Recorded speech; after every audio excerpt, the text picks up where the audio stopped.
Hello, gamers. It's me, Lifespiller79. This is my show. Oh man, I'm glad to be back, be able to do another video as always. I'm pretty excited. I was going through my news feed on my YouTube section, and all the people that I'm subscribed to. Usually, I'm checking for good content, good videos to watch and follow up on. Well, actually, one of my favorite YouTubers, Happyconsolegamer, he just recently did a video, and the question is, what is your favorite controller? You know, through all the ages from retro all the way up to the current gen games controllers. You know, there's been an evolution and change of consoles, of controllers. They've made things more adaptable, more susceptible to the gamers out there. Try to make things simplified, but also comfortable at the same time. So today I wanted to talk about my favorite controller, and while I'm doing that, you also you can shoot a video or even leave a question or response to the video, just indicating or telling me what your favorite controller is. Um, Now the funny thing that he talked about is all the cords that go with the old game controllers, and it just makes me think about mine. Because look at this mess here. These are all my controllers. Anyways, the wired ones. And usually every other month or so, I'll separate them and try to figure out which one that I want to play with as far as my controls go. But I was thinking about that question because it is a good question, and I just thought back to when I first started playing. My favorite first controller was the NES, and as you can see, it just had the D-pad, start and select button, and then it had the A and B button. And as you can see, it was very simplified. But for some reason, I always thought to hold the B button and tap on the A button. I don't know why I did that, but I always did that, especially when I would play Mario, or if I had to do a repeated button, I would just hold it to where it would automatically do the auto fire for me instead of having to do that. So I remember that, and I definitely like this controller. Let's see. The next controller was my Super Nintendo. And as you can see, they went through a little bit of a leap there.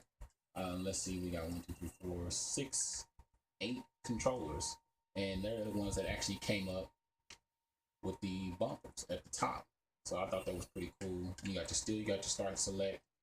And I still did the same thing with the Y and B button. I would hold the Y button and then tap on the B button. But I do remember playing with this one, and it actually had a good feel and control to it because almost naturally I put my hands up here every time I grab on this controller. Now, if you guys follow me from the beginning of my channel, you know that I started purchasing systems like fanatically, like crazy, when I first got my YouTube channel started. So I actually had my Super Nintendo first, and then I got my Super Nintendo because I love my Super Nintendo. And the controls, if you notice on the side, it actually has a little slant to it, which fits perfectly. It almost slides perfectly into like a half of a circle, so it works out just fine. You're able to use the D-pad easily and loosely. And then that came along was the GameCube controller, and this one works out pretty good. It just got a little, honestly, this one kind of got a little crazy, just like the Nintendo 64. It's got the A button, the B button, the X, the X and the Y, and then you got 4 buttons, or you got 2 buttons up here for some odd reason, and then you got a button over here. And my natural thing to do is to use this. I don't hardly ever use this or this at all. My natural instinct is to grab onto the A button and hit these 2 buttons. So really, to me, I didn't really like this controller. I didn't like this design. It's not my least favorite, but it's definitely not one of my favorite controllers. But naturally, my thumb automatically goes to the toggle. And so that one worked out sort of well. And then next controller was a Dreamcast, which is an odd shape to it, but it's actually a pretty good controller. I like that I can grip with my hands. I can actually grip like all four of my fingers, or three of my fingers actually. These three right here, 1, 2, and 3. And then I can actually hit my toggles in the back, or I can actually hit the whatchamacallit button. I don't know what button it is, but you can actually hit these buttons back here. It almost naturally, your hand fits perfectly. So this one I actually do like, and I like that we got the rumble, the save, and I like the little screen on it and direction. And then I like that they put the cord down at the bottom so it doesn't get in your way, because when you had it right here, it would get in your way. Now, for some people who want it old school, you could actually snap and put the control right in there. So I like that. Now, one of my other controllers, ooh, tell you I got a mess down here, is my Xbox controller. And this one actually is so weird because it's actually kind of clunky. There's I did not like the design of the buttons being down here. I did not like the clear button and the black button down here, but I do like the traditional X, Y, and A, B button right here. But on most it's BA and then it's X, Y, or YX.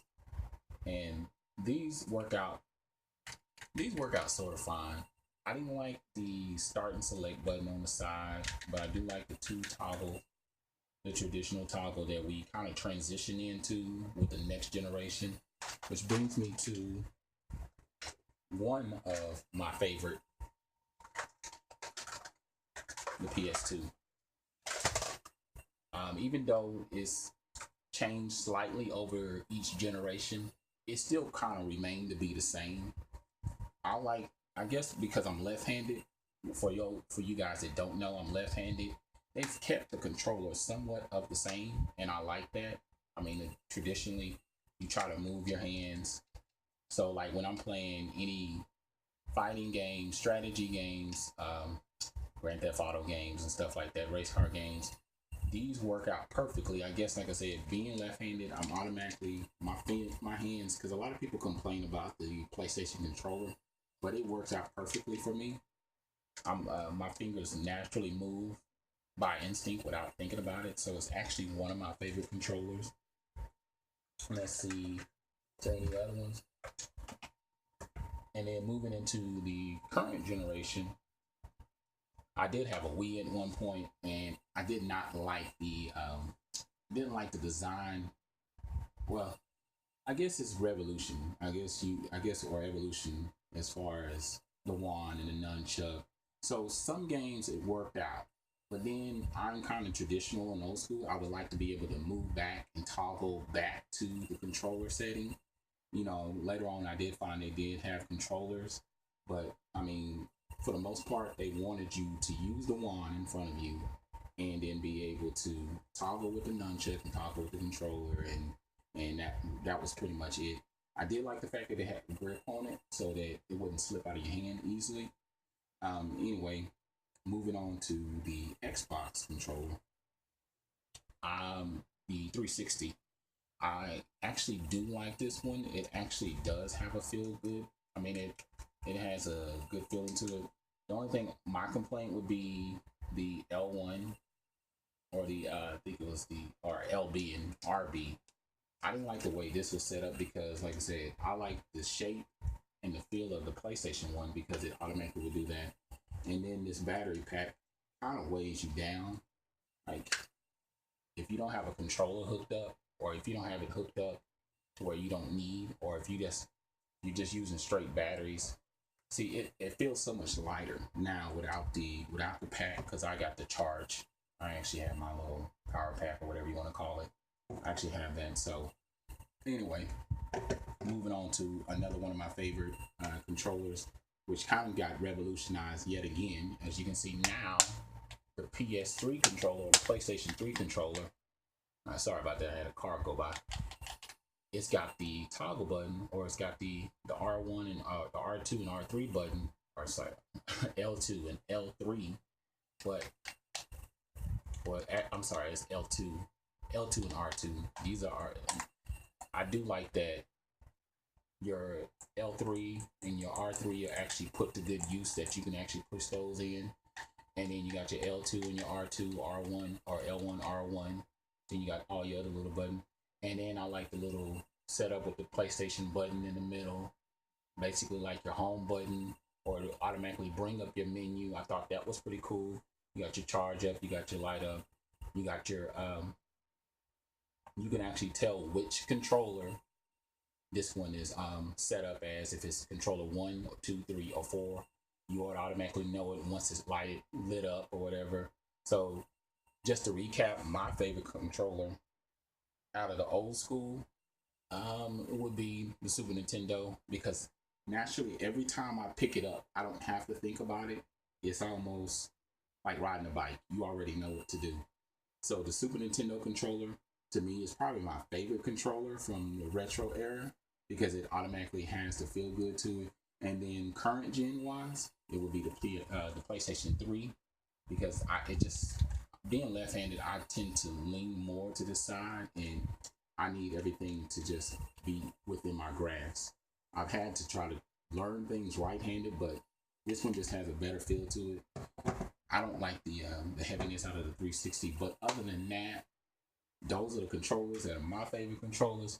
Tell me what's your favorite controller. Like, subscribe, favorite it. Go ahead and retweet it. Tell other people about it. Other than that, I'm Lifeschool 79.